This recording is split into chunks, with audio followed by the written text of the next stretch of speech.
আজকে আমরা দেখব ফিউচার কন্টিনিউয়াস টেন্স এর নেগেটিভ ও ইন্টারোগেটিভ সেন্টেন্স। আগের ভিডিও বা ক্লাসে দেখেছিলাম ফিউচার কন্টিনিউয়াস টেন্স এ অ্যাফার্মেটিভ সেন্টেন্স দেখেছি আমরা।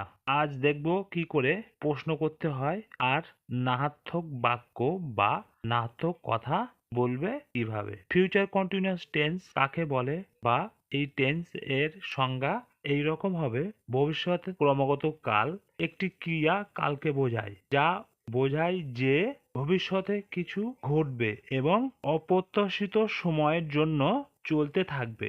এটি ভবিষ্যতের প্রগতিশীল কাল হিসাবেও পরিচিত। এই উদাহরণগুলি দেখো: ভোর না হওয়া পর্যন্ত পাখিগুলি কিচিরমিচির করতে থাকবে। সারা সপ্তাহ নাটকটির রিহার্সাল করবেন তারা। তারা পুকুরে মাছ ধরতে থাকবে। এই বাক্যগুলো দেখো, ক্রিয়াগুলি ভবিষ্যতের একটা সময় চলতে থাকবে। প্রথম বাক্য দেখো, পাখিগুলি একটা সময় থেকে কিচিরমিচির করেছে এবং ভোর পর্যন্ত চলতে থাকবে। দ্বিতীয় বাক্য দেখো, রিহার্সাল করাটা সারা সপ্তাহ মানে 7 দিন ধরে চলতে থাকবে।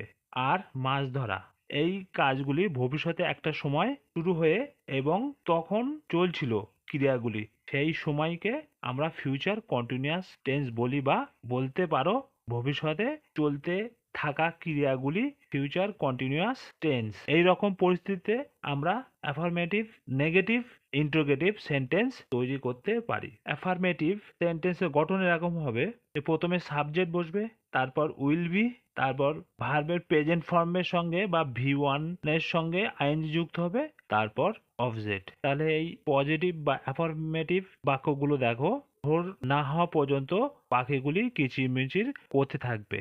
তার মানে ভোরের না হওয়া পর্যন্ত মানে বলছে যে ভোরের আগের থেকে তারা কিচিরমিচির শুরু করেছে, এবার ভোর পর্যন্ত তারা কিচিরমিচির করবে বা তাদের কিচিরমিচির এটা প্রক্রিয়াটা চলতে থাকবে। তাহলে এখানে সাবজেক্ট কি? তাহলে দা সাবজেক্ট হলো দা বার্ডস, পাখিগুলির জন্য দা বার্ডস। তারপর এখানে তুমি সব সাবজেক্টের পরে উইল বি বসাতে পারো, আর যদি মনে রাখতে পারো তাহলে ফার্স্ট পার্সন আই আর উই, পরে শ্যাল বি হবে, আর সমস্ত সাবজেক্টের পরে উইল বি হবে। আর শ্যাল বি শুধুমাত্র অফিসিয়াল বা চিঠিপত্র লেখার ক্ষেত্রে ব্যবহার করা হয়। তো এখন মডার্ন ইংলিশে তোমার সব জায়গায় উইল ব্যবহার করতে পারো তুমি। তাহলে দ্য বার্ডস উইল বি হচ্ছে অক্সিলারি ভার্ব, আর মেন ভার্ব হচ্ছে কোনটা? কিচিরমিচির করা।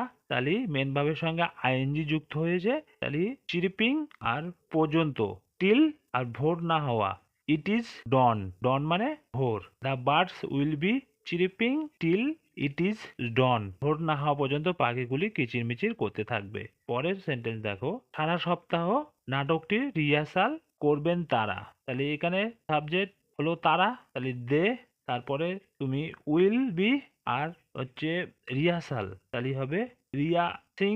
আর নাটকটি, তাহলে ফর দ্য প্লে, প্লে মানে তুমি নাটক বলতে পারো। আর সারা সপ্তাহ all week, they will be rehearsing for the play all week. সারা সপ্তাহ নাটকটির রিহার্সাল করবেন তারা। পরের সেন্টেন্স দেখো, তারা পুকুরে মাছ ধরতে থাকবে। তার মানে এখন অনেকে দেখো ছিপ নিয়ে পুকুরে মাছ ধরে, হুইল নিয়ে পুকুরে মাছ ধরে। তার মানে একটা সময় থেকে তারা মাছটা ধরা চলতে থাকবে, মানে তারা মাছ ধরতে থাকবে, এটাই বলা হচ্ছে। দে, তারা যেহেতু সাবজেক্ট দে, তারপর তুমি উইল বি, তারপর ধরা, ক্যাচ হবে, প্রেজেন্ট ফর্মের সঙ্গে আইএনজি যুক্ত হবে, ক্যাচিং। আর মাছ অবজেক্ট ফিশ, আর পুকুরে ইন দা পন্ড হবে। They will be catching fish in the pond. তারা পুকুরে মাছ ধরতে থাকবে। এই বাক্যগুলো আমরা পজিটিভ বা অ্যাফার্মেটিভ সেন্টেন্স দেখলাম। এই একই রকম পরিস্থিতিতে আমরা নেগেটিভ বা নার্থক বাক্য দেখব। এই বাক্যগুলো দেখো, আমি তখন বইটি পড়তে থাকবো না, তারা কাজ করতে থাকবে না, সে তোমার জন্য অপেক্ষা করতে থাকবে না, আগামীকাল ম্যাচের জন্য প্র্যাকটিস করবে না দলটি, আমরা পরের গ্রীষ্মে ছুটিতে যাব না, তুমি পরের বছর একটি ম্যারাথনে দৌড়াবে না। এই বাক্যগুলো দেখো, প্রত্যেকটি হচ্ছে নেগেটিভ বাক্য, কোনো কিছু সে অস্বীকার করছে। তাহলে এই সেন্টেন্সগুলো ট্রান্সলেট করলে এরকম হবে, দেখো, আমি তখন বইটি পড়তে থাকবো না, তাহলে আমি জন্য আই, আর আয়ের পরে তুমি এখানে সব সাবজেক্টের পরে তুমি উইল বসাতে পারো। তাহলে আই উইল, তারপরে নেগেটিভ করার জন্য নট বসবে, তারপর বি হবে, আর মেন ভাব পড়া, রিড হবে পড়া, তার সঙ্গে আইন যুক্ত হয়ে রিডিং হবে। আর বইটি নির্দিষ্ট করে বলা হচ্ছে যেন দ্য বুক, আর তখন then I will not be reading the book then, আমি তখন বইটি পড়তে থাকবো না। তাহলে নেগেটিভ বাক্যর স্ট্রাকচার বা গঠন কিরকম হবে? প্রথমে সাবজেক্ট, তারপর উইল, তারপর নট বসবে, তারপরে গিয়ে বি বসবে, তারপর প্রেজেন্ট ফর্মের সঙ্গে আইএনজি যুক্ত হবে, তারপর অবজেক্ট হবে। যে তারা কাজ করতে থাকবে না, তাহলে তারা সাবজেক্ট দে, তারপর হচ্ছে ভবিষ্যতে সময় বর্ণনা করার জন্য উইল, যে কাজটা ভবিষ্যতে তারা করতে থাকবে না উইল, তারপর নেগেটিভ করার জন্য নট, তারপর কন্টিনিউয়াসে একটা বি বসাতে হয়, আর কাজ করা working, they will not be working, তারা কাজ করতে থাকবে না। পরের সেন্টেন্স দেখো, সে তোমার জন্য অপেক্ষা করতে থাকবে না। হয়তো কারো তোমার জন্য অপেক্ষা করার কথা ছিল, এখন সে বলছে যে সে তোমার জন্য অপেক্ষা করতে থাকবে না। তার মানে অপেক্ষা করা যে একটা সময় ধরে সে কাজটা সে করবে না। তাহলে সে মনে করি একজন মহিলা, তাহলে শি, তারপরে কি হবে উইল, তারপর হচ্ছে নেগেটিভ করার জন্য নট, তারপরে একটা বি বসাতে হয়, আর অপেক্ষা করা মেন ভাব ওয়েট থেকে আইএনজি ওয়েটিং তোমার জন্যে ফর ইউ, সে তোমার জন্য অপেক্ষা করতে থাকবে না। She will not be waiting for you. পরের বাক্য দেখো, আগামীকাল ম্যাচের জন্য প্র্যাকটিস করবে না দলটি। তাহলে হবে দলটি সাবজেক্ট, দ্য টিম, তারপর উইল, তারপর নট বসবে, তারপর বি বসে, আর হচ্ছে প্র্যাকটিস করা, তাহলে প্র্যাকটিসিং হবে ফর দ্য ম্যাচ, আর আগামীকাল tomorrow, the team will not be practising for the match tomorrow, আগামীকাল ম্যাচের জন্য প্র্যাকটিস করবে না দলটি। পরের সেন্টেন্স দেখো, আমরা পরের গ্রীষ্মে ছুটিতে যাব না। যে আমরা হয়তো প্রত্যেক বছর গ্রীষ্মের ছুটিতে বেড়াতে যাও, এবছর বলছো যে আমরা এই গ্রীষ্মের ছুটিতে বেড়াতে যাব না, তার মানে কাজটা কন্টিনিউ নেই বা কন্টিনিউ বা অনগোয়িং চলছে না, এবছর যাবে না, তুমি অস্বীকার করছো। তাহলে আমরার জন্য উই, আর তারপরে উইল, তারপর নট বসাতে হয়, তারপর বি, আর যাওয়া গো ভাব, তার সঙ্গে আইন যুক্ত হবে গোয়িং, ছুটিতে অন এ ভ্যাকেশন, আর পরের গ্রীষ্মে next summer, we will not be going on a vacation next summer, আমরা পরের গ্রীষ্মে ছুটিতে যাব না।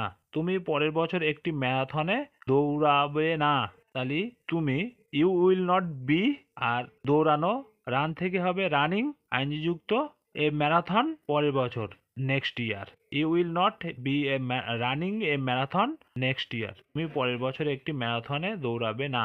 তাহলে বুঝতে পারলে যে নেগেটিভ বা সেন্টেন্সের গঠন কিরকম হয়, যে প্রথমে সাবজেক্ট, তারপর উইল, তারপর নট, তারপর প্লাস বি, তারপর প্রেজেন্ট ভার্বের সঙ্গে ভার্বের প্রেজেন্ট ফর্মের সঙ্গে আইএনজি যুক্ত হবে, তারপর অবজেক্ট। যে অ্যাফারমেটিভ সেন্টেন্সের গঠনের সময় দেখছিলাম সাবজেক্ট তারপর উইল বি হচ্ছিল, এখানেও উইল বি সাবজেক্ট, তারপরে উইল বি নেগেটিভ করার জন্য সাবজেক্ট, তারপর উইল বি হচ্ছে বসছে, কিন্তু নেগেটিভ করার জন্য এই নটটা উইলের পরে বসছে, বির পরে বসবে না। তারপর ভার্বের প্রেজেন্ট ফর্মের সঙ্গে আইএনজি যুক্ত বা প্রেজেন্ট পার্টিসিপেল প্লাস অবজেক্ট। এই টেন্সের ইন্টারোগেটিভ বাক্য দেখো, ইন্টারোগেটিভ সেন্টেন্স কখন ব্যবহার করি বা বলে থাকি আমরা? যখন কোনো প্রশ্নের উত্তর হ্যাঁ বা নাতে জানতে চাই বা চাও তুমি, তখন ইন্টারোগেটিভ বাক্য দিয়ে প্রশ্ন করে থাকি আমরা, তাই তো? এই উদাহরণগুলো দেখো, যে জেলেরা কি মাছ ধরতে থাকবে? ওই সময় কি তারা ঘুমোতে থাকবে? সারা রাত তুমি কি পরীক্ষার প্রস্তুতি নেবে? বিনা কি বিমানে ভ্রমণ করবে? সে কি ইংরেজি ভাষা শেখার চেষ্টা করবে? সে কি অনেক ভিডিও দেখবে? তুমি কি কবিতাটি লিখতে থাকবে? দেখো, প্রত্যেক কটি বাক্য কিছু জিজ্ঞাসা করা হচ্ছে। অবশ্যই তোমাদের মনে রাখতে হবে যে ফিউচার কন্টিনিউয়াস টেন্স দিয়ে প্রশ্ন করছো মানে ভবিষ্যতে কাজটি চলছে, এই বিষয়টি তোমাদের অবশ্যই মনে রাখতে হবে। তাহলে প্রথম বাক্য দেখো, ট্রান্সলেট করলে এরকম হবে যে জেলেরা কি মাছ ধরতে থাকবে? তার আগে দেখে নাও যে ফিউচার কন্টিনিউয়াস টেন্সে ইন্টারোগেটিভ সেন্টেন্সের গঠন বা স্ট্রাকচার কিরকম হবে। প্রথমে উইল, তারপর সাবজেক্ট, তারপর বি বসবে, তারপর মেন ভার্বের সঙ্গে আইএনজি যুক্ত হবে, তারপর অবজেক্ট। যে জেলেরা কি মাছ ধরতে থাকবে? তাহলে প্রথমে জেলেরা কি মাছ ধরতে থাকবে, তাহলে প্রথমে এই সেন্টেন্সে তুমি সবার সঙ্গে উইল বসাতে পারো। তাহলে উইল আর জেলেরা, তাহলে দ্য ফিশারম্যান, তারপর বি বসবে, আর ধরা ক্যাচ, তার সঙ্গে আইন যুক্ত হবে ক্যাচিং, আর মাছ ফিশ অবশ্যই কোশ্চেন মার্ক। জেলেরা কি মাছ ধরতে থাকবে? Will the fisherman be catching fish. পরের বাক্য দেখো, ওই সময় কি তারা ঘুমোতে থাকবে? তাহলে এই সেন্সটা এই সেন্টেন্সটা ট্রান্সলেট করলে এরকম হবে।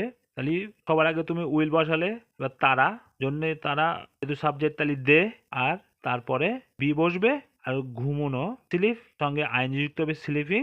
ওই সময় অ্যাট দ্যাট টাইম অবশ্যই কোশ্চেন মার্ক। ওই সময় কি তারা ঘুমোতে থাকবে? Will they be sleeping at that time. পরের বাক্য দেখো, সারা রাত তুমি কি পরীক্ষার প্রস্তুতি নেবে? তুমি হয়তো কাউকে জিজ্ঞাসা করছো সে পরীক্ষার জন্য সারা রাত পড়বে কিনা, ভবিষ্যতের কথা। তাহলে প্রথমে উইল আর তুমির জন্য ইউ হবে, আর তারপর বি বসবে গঠন অনুযায়ী, তারপর প্রস্তুতি নেওয়া প্রিপেয়ারিং, প্রিপেয়ার থেকে প্রিপেয়ারিং আইনজি যুক্ত হবে ফর দ্য এক্সাম, পরীক্ষার জন্য, আর সারা রাত অল নাইট। সারা রাত তুমি কি পরীক্ষার প্রস্তুতি নেবে? Will you be preparing for the exam all night? বিনা কি বিমানে ভ্রমণ করবে? তাহলে কি হবে? তাহলে উইল, তারপর হচ্ছে অক্সুয়ালি, তারপর বিনা, তারপর বি বসছে, আর হচ্ছে ভ্রমণ করা ট্রাভেল থেকে ট্রাভেলিং বাই এয়ারপ্লেন। বিনা কি বিমানে ভ্রমণ করবে? Will Bina be travelling by airplane. পরের বাক্য দেখো, সে কি ইংরেজি ভাষা শেখার চেষ্টা করবে? তার মানে ভবিষ্যতে সে একটা ভাষা শেখা চেষ্টাকে চালিয়ে যাবে, সেটাই বোঝানো হচ্ছে।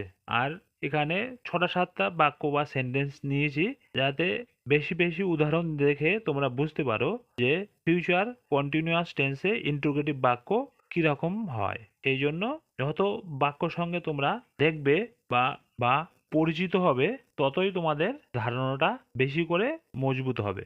সে কি ইংরেজি ভাষা শেখার চেষ্টা করবে? তাহলে উইল প্রথমে অক্সিলারি ভার্ব, তারপর সে মনে করি একজন পুরুষ, তাহলে হি, তারপর বি বসবে, চেষ্টা করা হবে, তাহলে চেষ্টা ট্রাই থেকে ট্রাইং আইনজি যুক্ত, আর শেখা to learn the English language, ইংরেজি ভাষা। Will he be trying to learn the English language? সে কি ইংরেজি ভাষা শেখার চেষ্টা করবে? পরেরটা দেখো, সে কি অনেক ভিডিও দেখবে?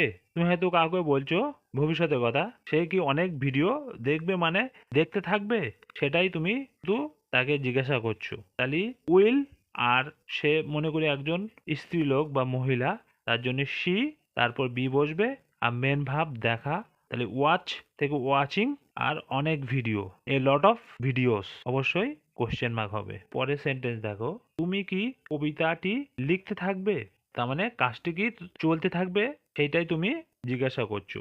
তাহলে উইল, আর সব এখানে তুমি সব সাবজেক্টের পরে উইল বসাতে পারো, যেহেতু ইন্টারোগেটিভ সেন্টেন্স, তাই প্রথমে অক্সিলারি ভার্বকে সামনে নিয়ে আসতে হচ্ছে। তাহলে প্রথমে উইল, তারপর সাবজেক্ট ইউ, তারপর এই এখানে একটা বি বসাতে হয় যে ফিউচার কন্টিনিউয়াস টেন্সে এই গঠন অনুযায়ী, তারপর লেখা রাইট থেকে রাইটিং, আর কবিতা the poem. Will you be writing the poem? তুমি কি কবিতাটি লিখতে থাকবে?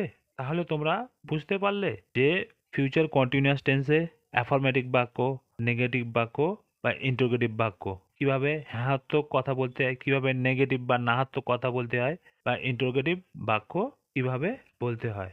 আর তোমরা ভবিষ্যৎ যে ফিউচার কন্টিনিউয়াস টেন্স কিরকম পরিস্থিতি সেটা বলতে হয়, সেটা যদি ভালো করে বুঝে যাও, তাহলে তোমাদের বাক্য বানাতে যে কোন পরিস্থিতিতে যে ফিউচার কন্টিনিউয়াস টেন্স হবে সেটা বলতে অনেক সুবিধা হবে। তো ভবিষ্যতের ক্রমত কাল কি, এটা দেখো যে ভবিষ্যতের অবিচ্ছিন্ন কাল সাধারণত একটি ঘটনা বা ক্রিয়াকে উপস্থাপন করতে ব্যাহত হয়, যা ভবিষ্যতে একটি নির্দিষ্ট সময় ঘটছে, বা কালকে ভবিষ্যৎ প্রগতিশীল কালও বলা হয়, কারণ এটি এমন একটি ক্রিয়া বা ঘটনাকে নির্দেশ করে যা ভবিষ্যতে একটি নির্দিষ্ট সময় অগ্রসর বা অব্যাহত থাকে। অগ্রসর বা অব্যাহত থাকে মানে চলতে থাকে। এরকম পরিস্থিতিতে আমরা ফিউচার কন্টিনিউয়াস টেন্স বলি। তাহলে তোমরা তোমাদের চারপাশে আশেপাশে যাহা কিছু ঘটছে এরকম ছোট ছোট বাক্য নাও যে কাজটা ভবিষ্যতে কন্টিনিউ বা চলতে থাকছে, এরকম বাক্য নিয়ে ট্রান্সলেট করো, যাতে তোমাদের স্পোকেন ইংলিশ বলতে কোনো অসুবিধা না হয়। আর আর যত বেশি এক্সাম্পল বা উদাহরণ যত দেখবে, তত তোমাদের কোনো বিষয়ের উপরে ধারণাটা মজবুত বা শক্ত তৈরি হবে। আজ এই পর্যন্তই। যদি ভিডিওটা ভালো লাগে তাই লাইক, শেয়ার আর কমেন্ট করো। আর চ্যানেলটিকে সাবস্ক্রাইব করতে ভুলো না। আর বেল নোটিফিকেশনটা অন করো, যাতে ভিডিওটা আপলোড করলে দ্রুত তোমার কাছে পৌঁছে যায়।